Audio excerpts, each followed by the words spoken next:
Bismillahirrahmanirrahim. Assalamualaikum warahmatullahi wabarakatuh. Salam sejahtera untuk kita semua. Selamat pagi anak-anak. Apa kabar hari ini? Semoga anak-anak selalu dalam keadaan sehat walafiat. Amin ya robbal alamin. Alhamdulillah bertemu kembali hari ini bersama Ibu Kiki, Ibu Hesti, dan Pak Firdaus, yaitu Bapak dan Ibu guru kalian yang mengajar di kelas 3A, B, dan C. Walaupun dalam kondisi daring atau pembelajaran jarak jauh, namun kita harus tetap semangat belajarnya ya. Sebelum belajar dimulai, marilah sama-sama kita berdoa terlebih dahulu. Anak soleh dan solehah, marilah kita mengangkat kedua tangan kita untuk membaca doa belajar. Bismillahirrohmanirrohim. Robbi zidni ilma warzuqni fahma. Ya Allah, tambahkanlah aku ilmu dan karuniakanlah aku kepahaman. Amin. Dan untuk anak-anak yang beragama non-muslim, silakan berdoa sesuai dengan keyakinannya masing-masing. Berdoa dimulai. Berdoa selesai. Materi kelas 3 hari ini yaitu tema 4, kewajiban dan hakku. Subtema 2, kewajiban dan hakku di sekolah, pembelajaran kedua. Anak soleh dan soleha, marilah kita belajar hari ini dengan penuh semangat ya. Adapun tujuan pembelajarannya yaitu 1. Siswa dapat mengidentifikasi kewajiban dan hak sebagai warga sekolah dalam kehidupan sehari-hari dengan tepat. Nah, tujuan pembelajaran yang ke-1 ini termasuk dalam muatan pelajaran PPKN.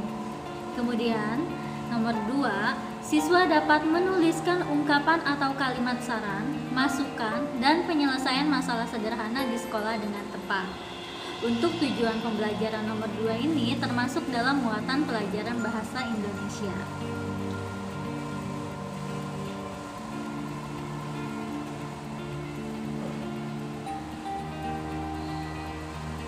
Ayo amati gambar keadaan sekolah berikut ini. Nah, apa yang kamu lihat pada gambar di samping? Kemudian bagaimana dengan tanamannya? Selanjutnya, mengapa dapat seperti itu? Siapa yang membuat keadaan taman sekolah seperti itu?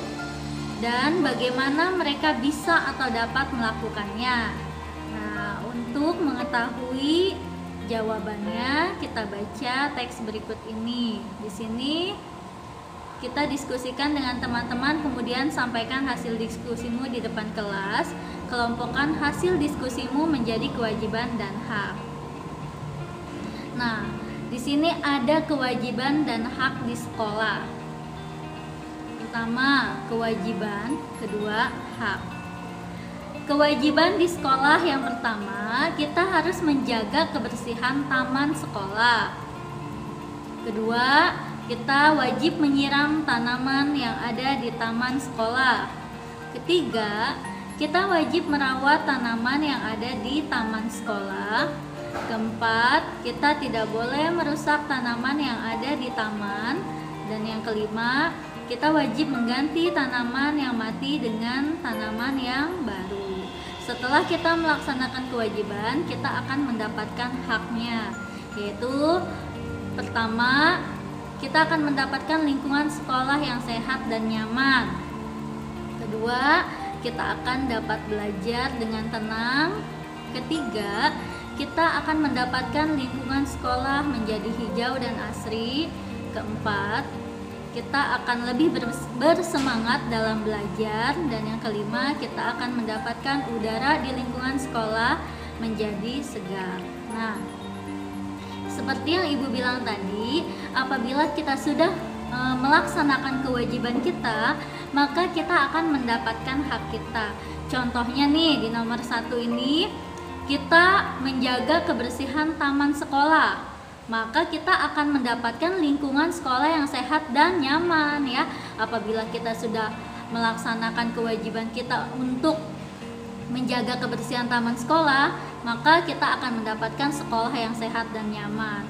Begitu juga jika kita merawat tanaman yang ada di taman sekolah, maka kita akan mendapatkan taman sekolah itu hijau, asri, udara segar, dan sebagainya ya. Seperti itu ya anak soleh dan soleha. Selanjutnya, ayo membaca bagaimana keadaan sekolahmu saat ini, apakah yang kamu inginkan dan apakah yang kamu harus lakukan. Sekolah yang indah dan rapi. Setiap siswa wajib menjaga sekolahnya agar indah dan rapi. Di dalamnya ada banyak pohon yang terawat. Pohon-pohon membuat udara segar dan sejuk. Sekolah yang indah dan rapi membuat siswa semangat belajar. Akan tetapi, banyak sekolah yang belum indah dan rapi. Semua siswa harus bekerja sama agar sekolahnya indah dan rapi. Pohon-pohon yang ada harus dirawat bersama-sama. Siswa harus dapat membuat taman kelas. Kelas juga harus bersih dan rapi. Meja guru harus tertata rapi. Kemudian papan tulis harus selalu bersih. Kursi-kursi dan meja juga tidak boleh ada coretan. Nah, jika kita melakukan semua ini, maka kita akan mendapatkan sekolah yang indah dan rapi. Amatilah kembali teks sekolah yang indah dan rapi, kemudian bacakan kalimat-kalimat saran yang kamu temukan. Sampaikan dengan suara yang nyaring. Nah, untuk jawabannya, kalimat saran yang sudah ditemukan dalam teks sekolah yang indah dan rapi yaitu 1. Semua siswa harus bekerja sama agar sekolahnya indah dan rapi. 2. Pohon-pohon yang ada harus dirawat bersama. Ini saran-sarannya ya. Kemudian 3. Siswa harus dapat membuat taman kelas. Apa tujuannya? Agar keadaan di depan kelas itu menjadi indah. Yang keempat, meja guru harus tertata rapi. Kelima, papan tulis juga harus selalu bersih. Dan yang keenam, kursi-kursi dan meja juga tidak boleh ada coretan. Nah, di sini adalah saran-saran yang terdapat pada teks sekolah yang indah dan rapi yang barusan sudah kita baca bersama-sama.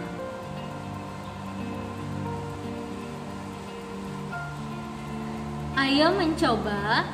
Aku wajib menjaga sekolahku agar indah dan rapi. Aku tidak dapat berpangku tangan. Apa yang sebaiknya kulakukan? Tuliskan saranmu di bawah ini. Tidak dapat berpangku tangan itu kita harus menjadi anak yang mandiri, tidak boleh tergantung pada orang lain ya. Seperti misalnya kita harus melakukan pekerjaan kita secara sendiri ya, tidak boleh minta bantuan orang lain. Nah, kita baca teks berikut ini. Agar sekolahku indah dan rapi, sebaiknya lakukan beberapa hal seperti di bawah ini. 1. Semua siswa harus bekerja sama agar sekolahnya indah dan rapi.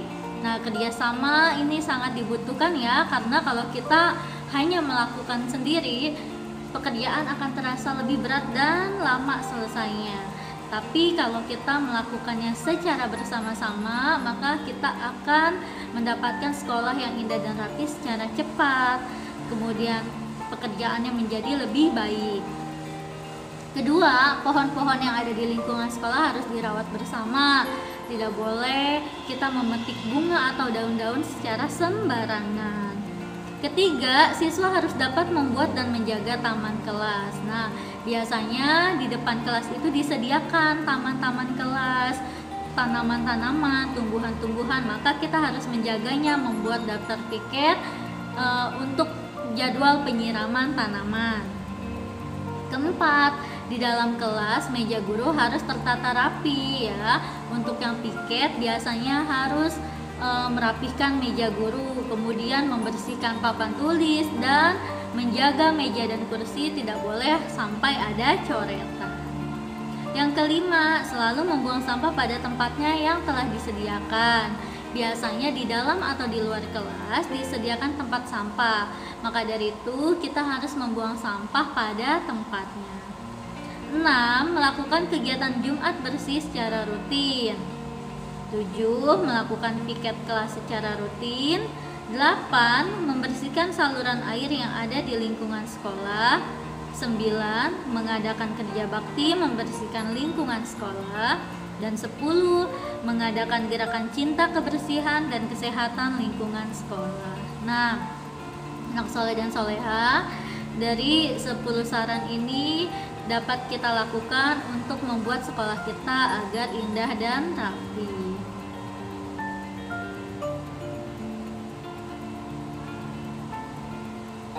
Menjaga keindahan dan kerapian sekolah adalah kewajiban setiap anak. Hak apa yang kamu dapatkan dari kewajiban?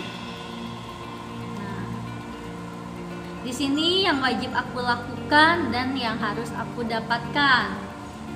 Ada nomor 1, kita wajib melakukan. Nah, pohon-pohon yang ada di lingkungan sekolah ini kita harus rawat bersama.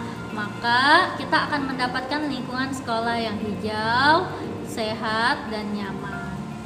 Nomor 2, yang wajib aku lakukan adalah selalu membuang sampah pada tempat yang telah disediakan. Maka aku akan mendapatkan lingkungan sekolah yang bersih dari sampah. 3, kita wajib melakukan kegiatan Jumat bersih secara rutin. Maka yang akan aku dapatkan adalah lingkungan yang hijau dan asri. 4, kita wajib melakukan piket kelas secara rutin. Maka kita akan mendapatkan semangat dalam belajar karena kelasnya lebih bersih ya. Kemudian nomor 5, membersihkan saluran air yang ada di lingkungan sekolah.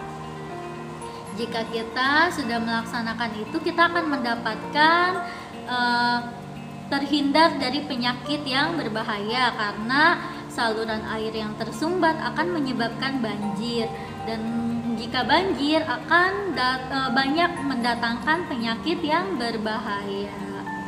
Selanjutnya nomor 6, kita wajib mengadakan kerja bakti membersihkan lingkungan sekolah. Maka kita akan mendapatkan lingkungan sekolah yang bersih dan meningkatkan semangat belajar kita. Nah, inilah anak soleh dan soleha, kewajiban yang harus kita lakukan agar kita mendapatkan hak yang akan kita terima. Ayo berlatih, amati jawabanmu di atas. Kapan kamu melakukan kegiatan tersebut? Apakah kegiatan itu membuatmu sehat? Jelaskan satu kegiatan yang dapat membuatmu sehat. Lakukanlah dengan percaya diri. Nah, di sini banyak kegiatan ya, contohnya yang dapat kita lakukan agar diri kita sehat. Bisa menyiram tanaman, mengubur sampah, kemudian berolahraga, membersihkan kelas, dan sebagainya. Nah, kegiatan Jumat bersih. Apa sih kegiatan Jumat bersih itu? Kegiatan Jumat bersih itu dilakukan setiap hari Jumat pagi. Kegiatan Jumat bersih dilaksanakan setiap seminggu sekali dengan melibatkan seluruh warga sekolah, mulai dari guru, karyawan sekolah, sampai peserta sekolah atau peserta didik yang dipandu wali kelas masing-masing. Kegiatan Jumat bersih berguna untuk menjaga kebersihan sekolah supaya lingkungan sekolah tetap tampak hijau, bersih, asri, dan rindang. Gerakan Jumat bersih ini sangat bermanfaat karena membuat siswa terbiasa hidup bersih dan sehat, sekaligus untuk meningkatkan serta mengembangkan budaya kerjasama dan gotong royong sesama siswa dan seluruh warga sekolah. Nah, banyak sekali ya manfaat dari kegiatan Jumat bersih ini. Biasanya di SDN Tangerang 1 pun setelah tadarus Jumat kita melaksanakan Jumat bersih, yaitu dengan memunguti sampah yang ada di halaman sekolah.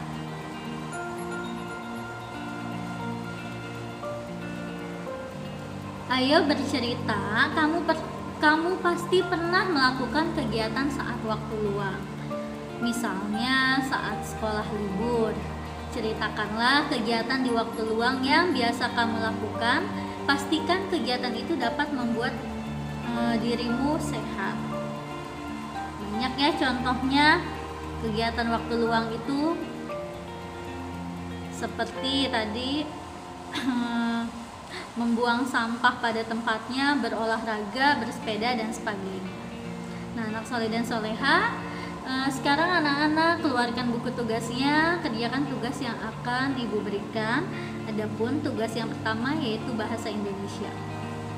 Tulislah saran-saranmu. Nomor 1, Denny merusak tanaman sekolah.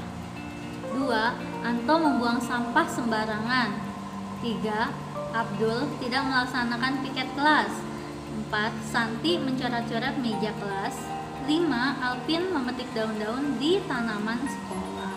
Nah, anak soleh dan soleha, berilah saran pada Denny, Anto, Abdul, Santi, dan Alvin atas tindakan yang mereka lakukan. Kemudian tugas yang kedua yaitu PPKN. Isilah titik-titik di bawah ini dengan benar. Nomor 6, kewajiban siswa di sekolah adalah titik-titik-titik. 7, hak siswa di sekolah adalah titik-titik-titik. 8, menjaga kebersihan sekolah merupakan kewajiban titik-titik-titik. 9, pohon-pohon di sekolah membuat udara menjadi titik-titik-titik. 10, setelah melaksanakan kewajiban maka kita akan mendapatkan titik-titik-titik. Nah, anak soleh dan soleha, semua ini sudah ibu bahas ya. Jangan lupa jika bahasa Indonesia kita harus menuliskan kalimat saran dengan kata sebaiknya atau seharusnya.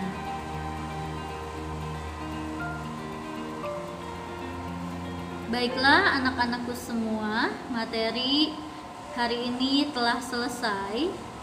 Dengan mengucapkan kata Alhamdulillahirrabbilalamin, selesai sudah materi hari ini, yaitu subtema 1 tentang kewajiban dan hakku di sekolah. Mudah-mudahan ilmu yang didapat hari ini bisa bermanfaat dan dapat diamalkan. Amin ya rabbal alamin. Terima kasih atas perhatiannya.